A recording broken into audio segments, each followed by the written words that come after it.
Daniel, pretend say you they propose to me again. People will love it so much. Just do it for me, please. Look at the car I just got for my husband. You work so hard for us, babe, and you deserve the world. Babes, no let anyone convince you say you have to wait to live the life you dream about. If you want it, go get 'em. You deserve good things. Babe, people no need to see everything. They don't need to, but they want to. And what they want is what keeps this whole thing running. Sharon, we are drowning. This is not sustainable. This is not real. It's real to 2.1 million people. You know how I take reach here? You know what some people used to say about me? I don't care what they used to say about you. I care what's happening to us now. She was live to 200,000 people, laughing, glowing, telling the whole world that marriage is beautiful when you marry your best friend. And she had no idea that in exactly 40 seconds, her husband was going to walk into that same live stream carrying 2 moving boxes and end her entire life as she knew it. If you love a story that makes you feel something real, hit subscribe before we start, because this one is going to sit with you. Sharon Bankole grew up in a 2-room apartment in Ojota, Lagos, where the ceiling leaked every rainy season and her mother boiled the same pot of beans for 3 days straight to make it stretch. She was the 4th of 5 children.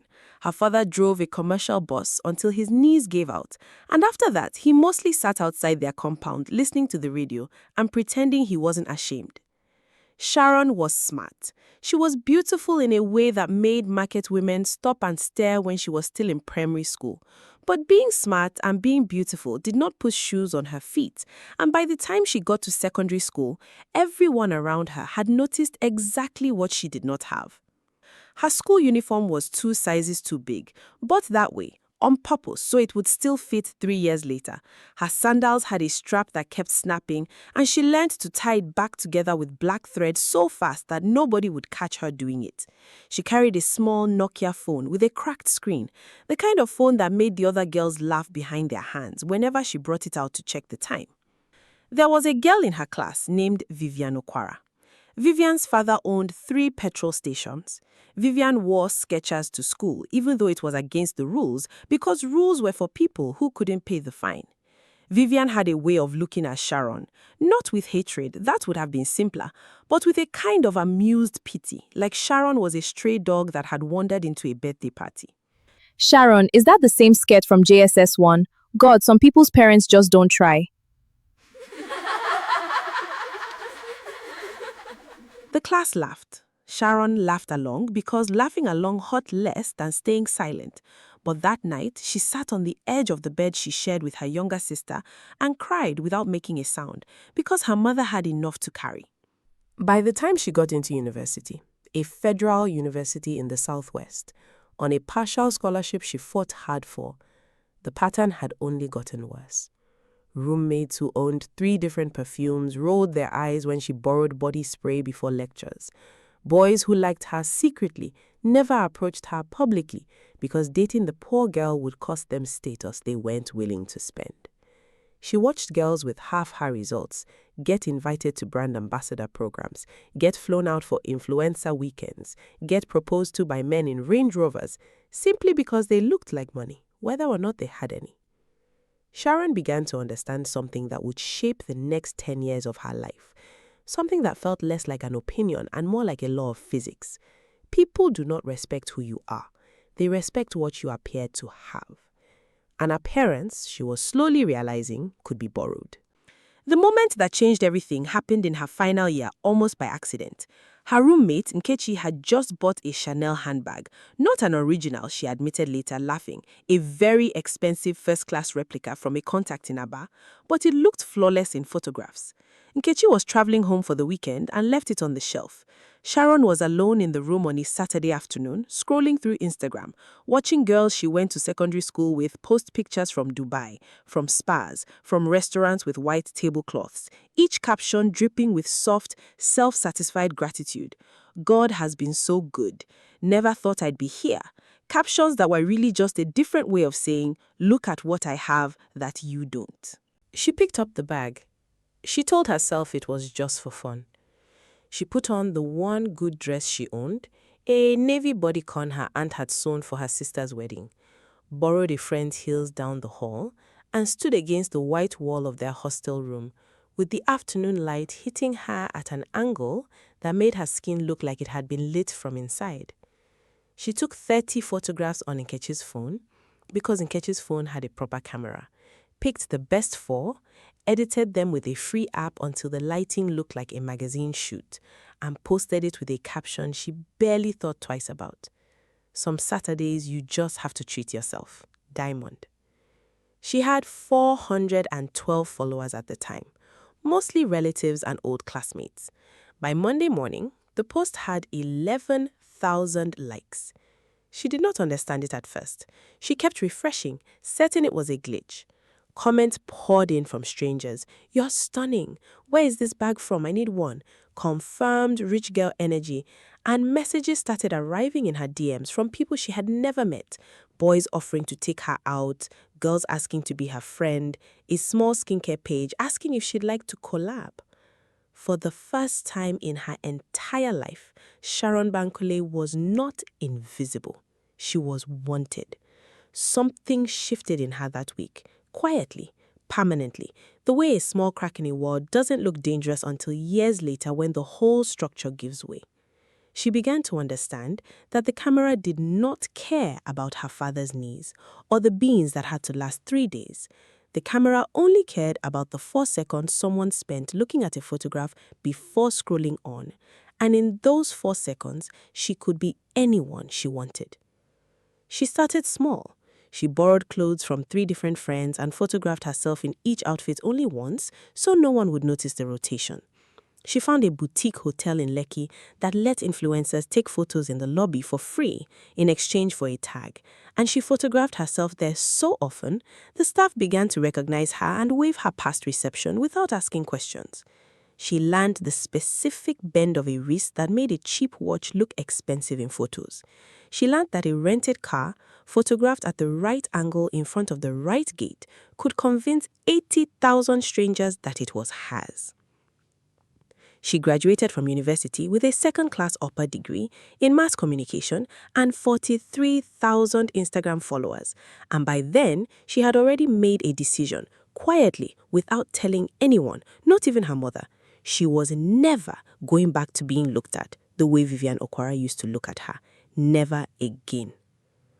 What followed was 5 relentless years of construction, not of a career exactly, but of a persona, brick by careful brick.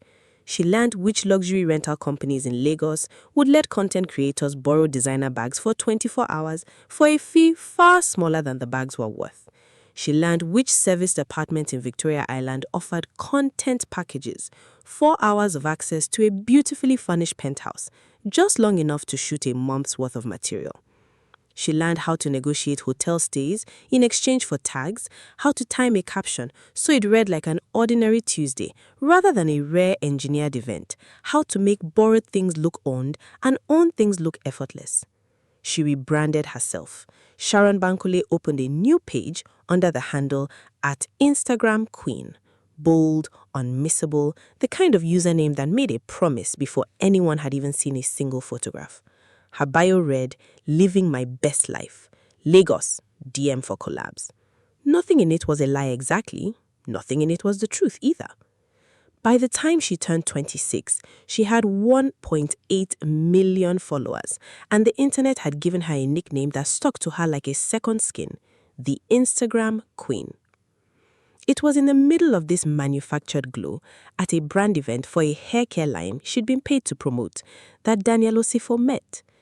Daniel wasn't like the men who usually surrounded her, men who wanted to be seen with her, who treated her like an accessory that came with good engagement rates. Daniel owned a mid-sized logistics company that moved goods between Lagos and the eastern states, the kind of business that was profitable but unglamorous, built from actual sweat rather than sponsorship deals.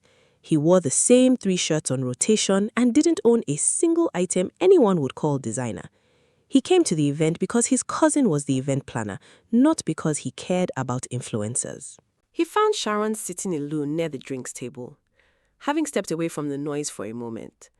And instead of complimenting her looks, he asked her something no one had asked her in years.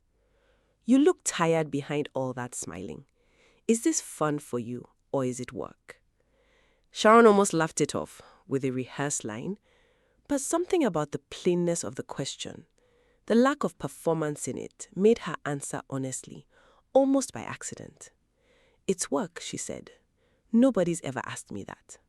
They talked for 2 hours that night, and for the first time since the day she picked up Nkechi's handbag, Sharon Bankole, not Instagram queen, felt like someone was actually looking at her. Daniel proposed 18 months later, on a Tuesday, in his car, without cameras, without a single soul watching, because he said he wanted the moment to belong only to the two of them before the internet got a chance to claim it too.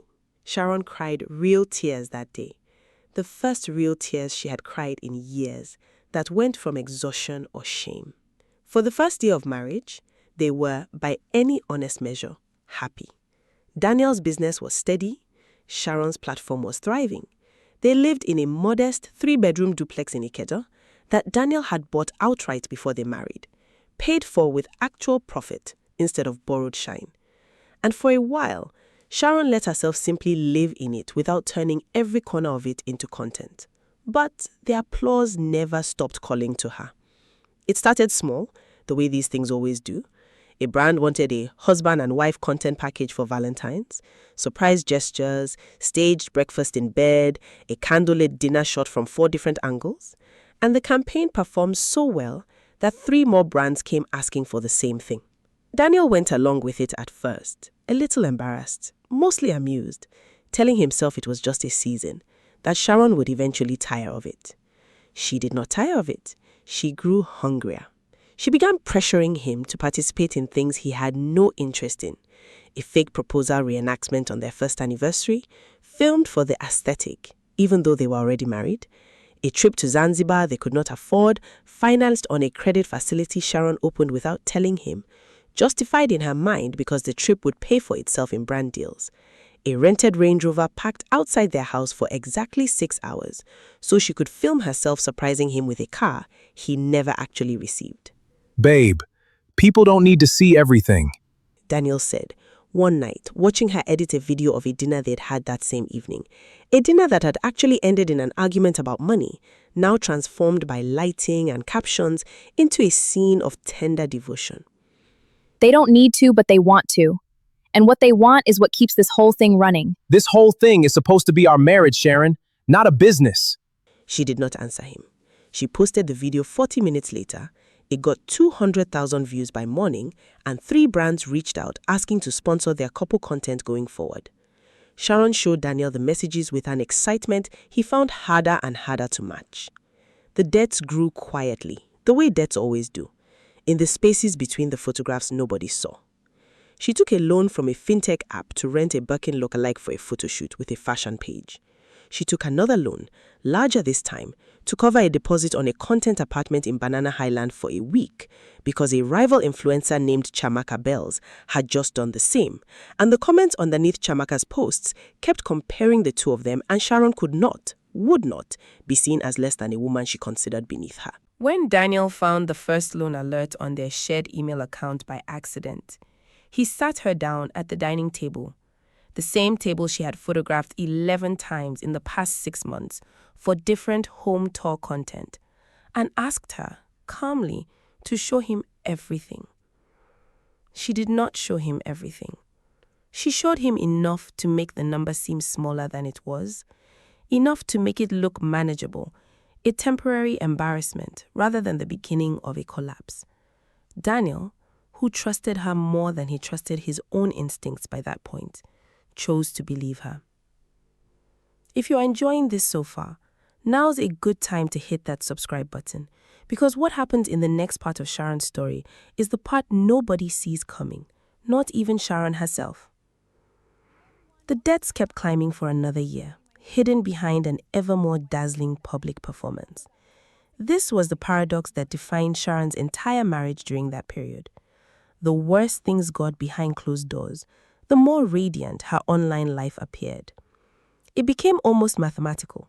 A week where Daniel could barely make payroll for his 3 drivers was the same week Sharon posted a haul video from a shopping trip she'd actually financed on a borrowed card from her cousin, who she promised falsely to repay within days. A night where they screamed at each other in the kitchen over unpaid rent on the Banana Island apartment ended 4 hours later with Sharon posting a photo of Daniel's hand intertwined with hers over a candlelit table, captioned, "Grateful for a partner who chooses me every single day." Her followers ate every bit of it. Comments filled with heart emojis and prayers for a love like this. Young girls messaged her asking how she found a man who treated her like a queen. Older women told her she was proof that good things come to those who wait. Every comment fed something in Sharon that had been starving since secondary school. And every debt she buried underneath the glow felt in the moment like a fair price to keep that feeling alive. Daniel began to change too, though more slowly, more quietly. He stopped inviting friends over, embarrassed by the gap between what people saw online and what his house had actually become.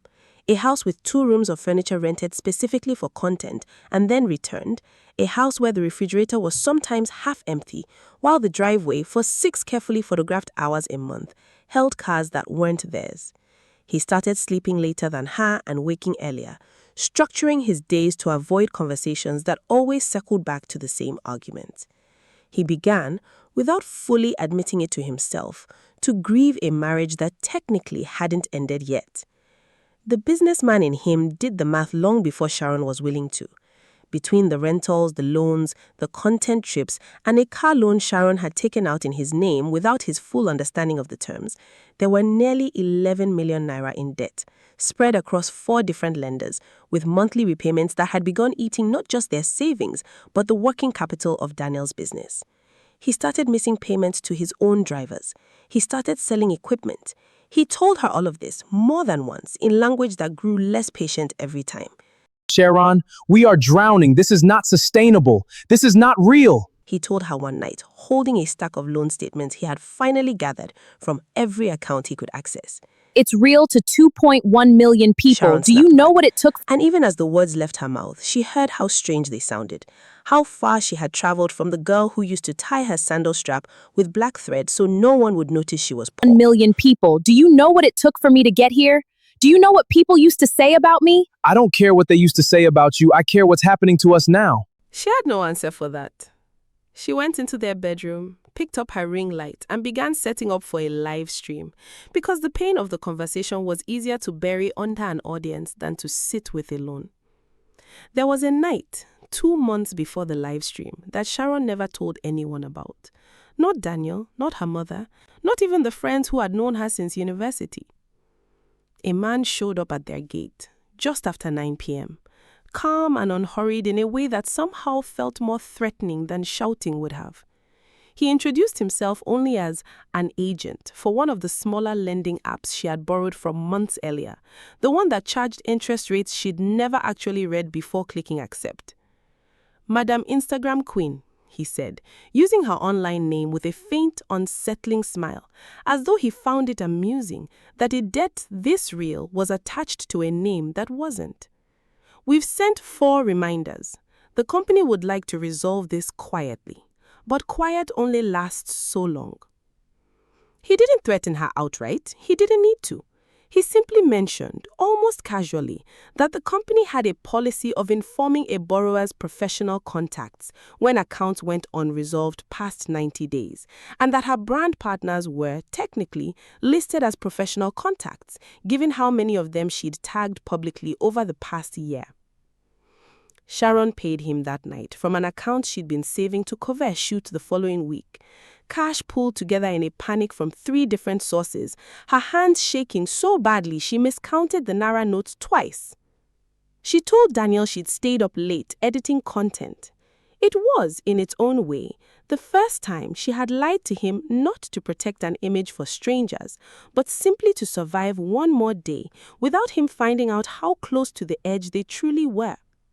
That was the night, though she wouldn't understand it until much later, that something in her finally began to crack open. Not to honesty yet, not for another 2 months, but to the slow, terrifying awareness that the life she'd built to make people admire her had quietly turned into a life that frightened her more than poverty ever had. She had spent her whole childhood afraid of being looked at with pity. She had not accounted for what it would feel like to be looked at with contempt by a stranger standing calmly at her own front gate, holding a folder with her real name printed on it in block letters, a name she had spent a decade trying to erase. The final months moved fast, the way collapse always does once the first wall gives way. Daniel's business lost its biggest logistics contract after 2 missed deliveries caused by unpaid fuel bills.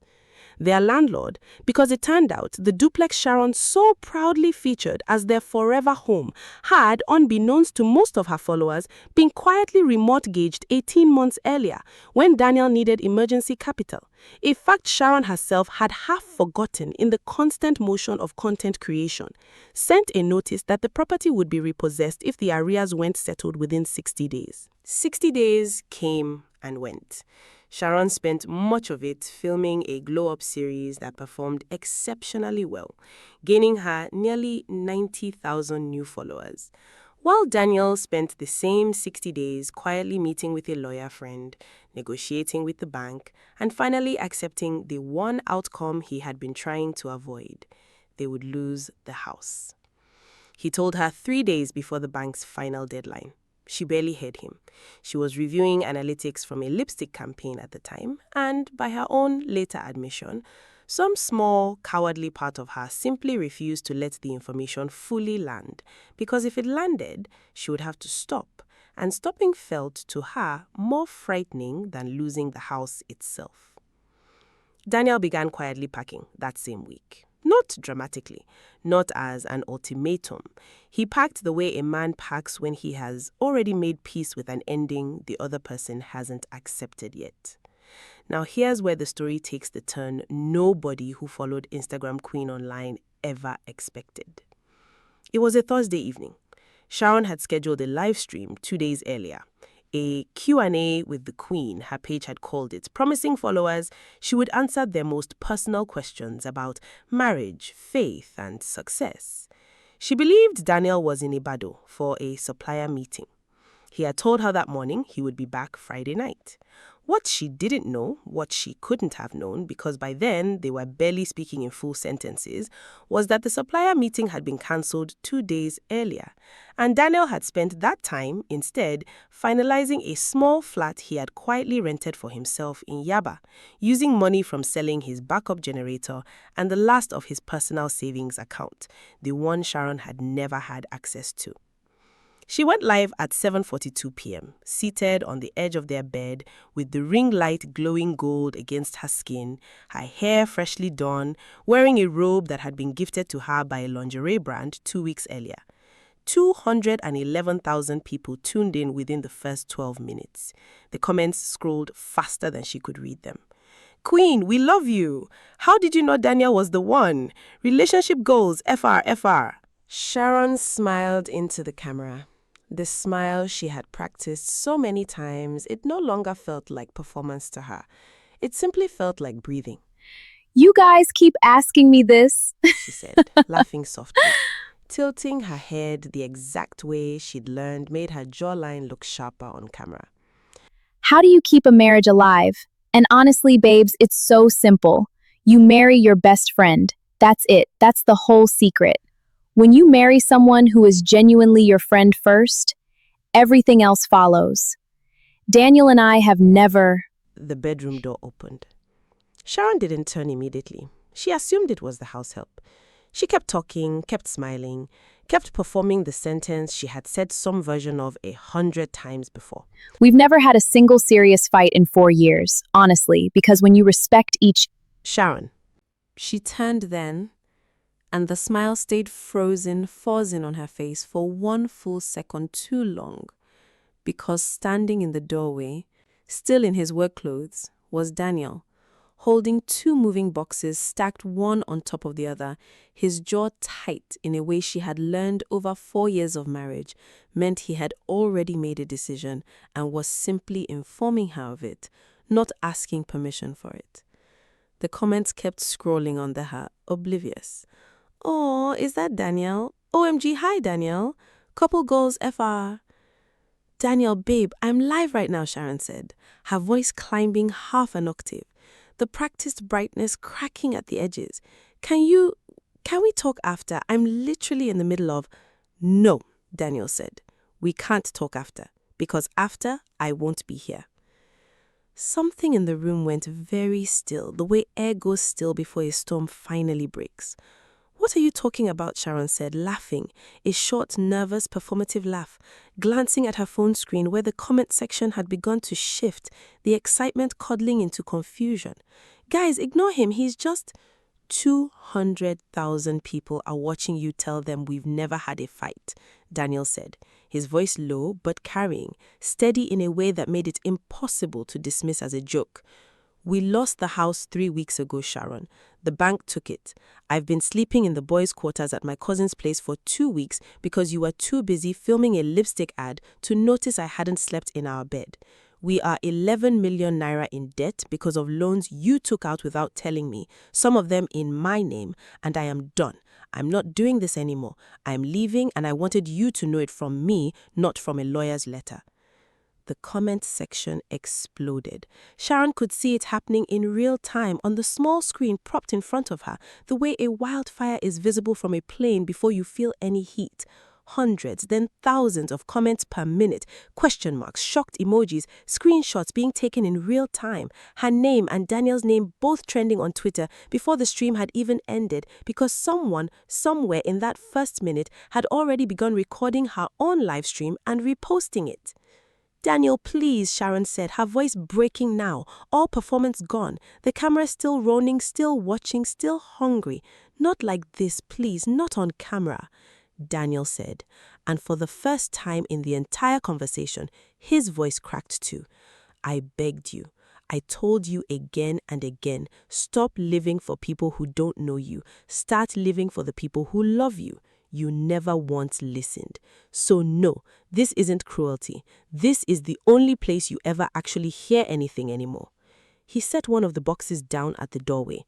She would find later it contained the last of his clothes, folded with a neatness that somehow hurt worse than if he'd thrown them in carelessly, picked the other one back up and walked out. Sharon sat frozen for 11 full seconds, staring at the empty doorway, before she remembered the camera was still on. 230,000 people had watched her husband leave her in real time. She fumbled for her phone, hands shaking so badly she nearly dropped it, and ended the stream mid-motion, the last frame frozen on her tear-streaked face before the screen went black. It was too late. It had already been screen recorded 400 times before she even reached for the phone. By midnight, the clip had 800,000 views on Twitter alone. By morning, it had crossed 2 million, stitched and restitched across TikTok with captions like, "The Instagram queen just got exposed live," and "This is why you don't fake your whole life for clout." Every account that had ever admired her, the young girls who asked how she found love, the older women who called her marriage proof that good things come, turned their comments into something else entirely. Some mocked her, some pitied her, which somehow felt worse. A financial blogger dug up screenshots of 3 different rental listings she'd passed off as her own home over the years and posted a viral thread titled "Everything the Instagram Queen Lied About." 2 of her sponsors issued statements within 24 hours, quietly ending their partnerships, citing alignment with brand values. A third followed by the weekend. She lost 400,000 followers in 6 days. The comments on her remaining posts filled with laughing emojis and screenshots of the live stream. Strangers she had never met sent her messages calling her a fraud, a liar, a fake. And the cruelest part, the part that kept her awake at 3 a.m. staring at her ceiling in the small hotel room she was now paying for herself, was that none of them were wrong. Here's the part I think you'll want to see for yourself, so make sure you're subscribed, because what Sharon does next is the reason this story is worth telling at all. She did not go back to Daniel's cousin's house to beg. She did not book another photo shoot, though 2 agencies, strangely, reached out in that first week hoping to capitalize on her sudden notoriety with a redemption content package, an offer she found so grotesque she blocked both numbers without responding. She did not, for the first time in nearly a decade, reach for her phone as the answer to her pain. Instead, 3 weeks after the live stream, with her savings nearly gone and her name still being dragged across timelines, she no longer had the strength to check. Sharon boarded a bus back to her parents' compound in Ojota. The same 2 rooms, the same leaking ceiling, though her father had long since fixed it with money Sharon herself had sent over. One of the honest things her success had actually bought. Her mother did not ask questions when Sharon arrived at the gate with one suitcase and eyes swollen from crying the entire journey. She simply opened the door, pulled her daughter into the kind of hug that doesn't require explanation, and said, "Come and eat something. You look like you haven't eaten since that man left you on the internet." Sharon laughed for the first time in weeks. A broken, surprised sound, because her mother, who barely used a smartphone, somehow already knew everything. She stayed in Ojota for 2 months. She slept in the same room she'd shared with her sister as a teenager, the ceiling long fixed, the walls the same faded green they'd always been.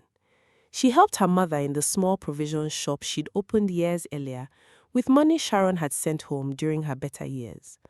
One of the few times she realized now, with a discomfort she couldn't shake, that her chase for online validation had actually built something real for someone else, even while it was quietly destroying her own life. It was during those 2 months, sitting on a plastic stool outside her mother's shop in the evenings, watching neighborhood children play football in the sandy road the way she used to, that Sharon finally let herself think clearly about the girl she used to be. The girl with the black thread sandal strap, the girl Vivian Okwara had laughed at in front of a whole classroom, the girl who had picked up a borrowed handbag one Saturday afternoon, not because she wanted to lie, but because she wanted, just once, to matter. She understood with a clarity that arrived slowly and then all at once, that the lie had never really been about designer bags or rented apartments. The lie had been the belief, planted so early and so deep she'd never questioned it, that she was only worth looking at when she appeared to have something. Every rented car, every borrowed dress, every staged photo of a marriage that was quietly dying, all of it had been an attempt to outrun a 12-year-old girl's shame that had never actually been hers to carry in the first place. Daniel did not call during those 2 months, and she did not call him. She heard through a mutual friend that he had moved his logistics office to a smaller office in Yaba and was slowly rebuilding it, that he looked tired but steady, the way a man looks when he has finally put down a weight he'd been carrying too long. She did not reach out to fix things with him. She understood with a maturity the old Instagram queen would never have accessed, that some bridges are burned not out of cruelty, but out of necessity, and that she owed him the space to build whatever life came next, without her performing remorse for an audience once again. What she did instead was smaller and harder and far more honest than anything she had built in the 6 years of her old career. She opened an Instagram post, her first in 5 weeks, not from a rented penthouse, not with a ring light, but from a plastic stool outside her mother's shop, her hair in a simple wrap, wearing an old t-shirt that belonged to her father. She wrote, in a caption that took her 3 hours and 11 drafts to finish, the truth. All of it. The poverty, the borrowed handbag, the rentals, the debts, the marriage she had slowly suffocated under the weight of her own fear. She did not ask for sympathy. She did not ask for followers to come back. She ended the caption with a single line. I spent 10 years building a life for people who didn't know me, and I lost the one person who actually did. I don't know what happens next, but for a long time, what you are seeing is real. She expected the comments to be cruel. Many were. But underneath the cruelty, something she hadn't predicted began to happen. Other women, hundreds of them, then thousands, began replying with their own stories. Women drowning in loans to keep up appearances. Women whose marriages were quietly collapsing behind filtered photos. Women who, like her, had once been the girl nobody looked at twice and had built entire adult identities trying to outrun that memory.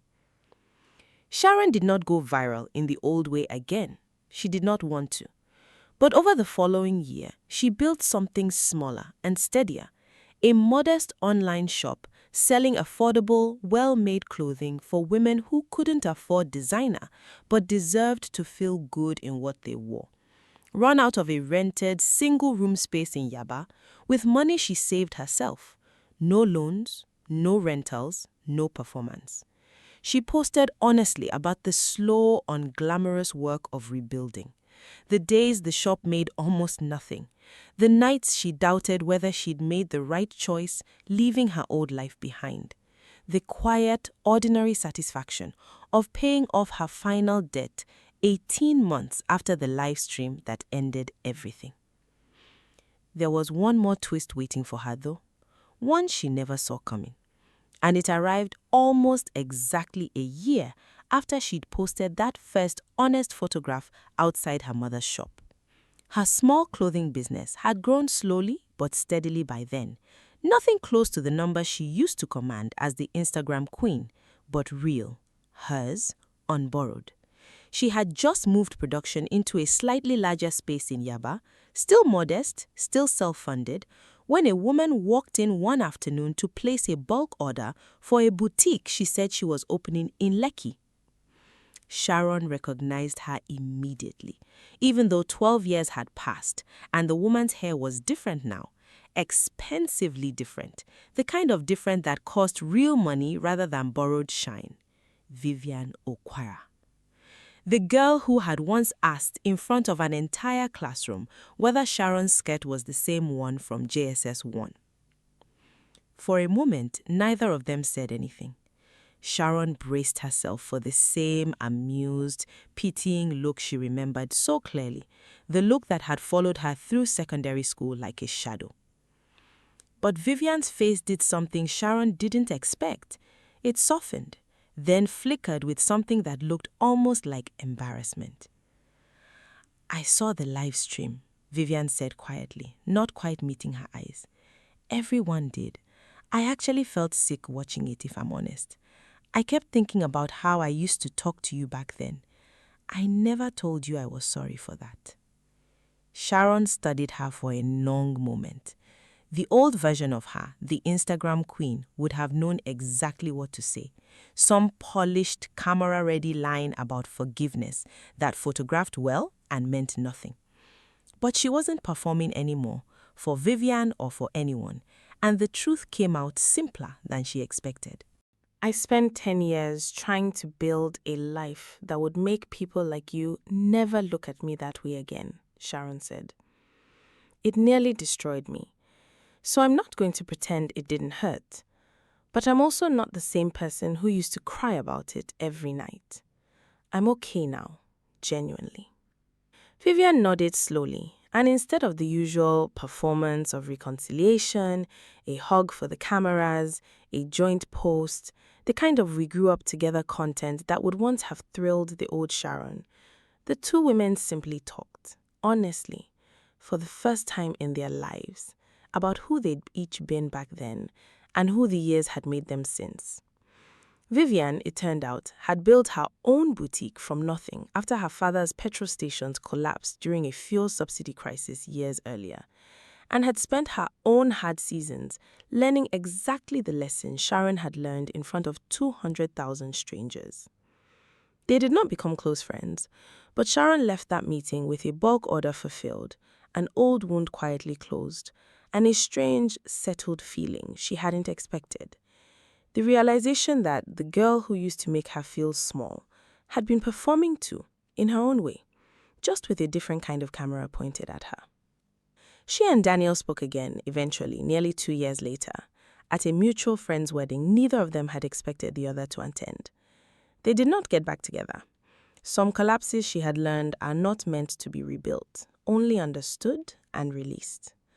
But they talked for the first time, without cameras, without an audience, without either of them performing for the other. And Daniel told her, with a gentleness that surprised her, that he was glad she looked like herself again. You look like the girl I met at that haircare event back then. Tired behind the smile back then. Not tired now. Sharon smiled, and for the first time in over a decade, it wasn't a smile built for anyone watching. If this story moved you even a little, that's exactly why I make these. Real stories, real lessons, wrapped in the kind of drama that stays with you. Before you go, I want to know, do you think Daniel was right to expose the truth live, in front of thousands of strangers, or should he have walked away quietly instead? Let me know where you stand in the comments. If you enjoyed this, like the video, share it with someone who needs to hear it, and hit subscribe because trust me, you don't want to miss what's coming next. And if there's one thing I want you to walk away with tonight, it's this. Never mistake someone's highlight reel for their real life. The version of a person you see online is curated, filtered, chosen. It will always look better than reality because it was built to. True happiness was never going to be found in strangers' applause. It was always waiting quietly, patiently, in the people who loved you before you had anything to show them at all. Thank you for watching. See you in the next video. Bye.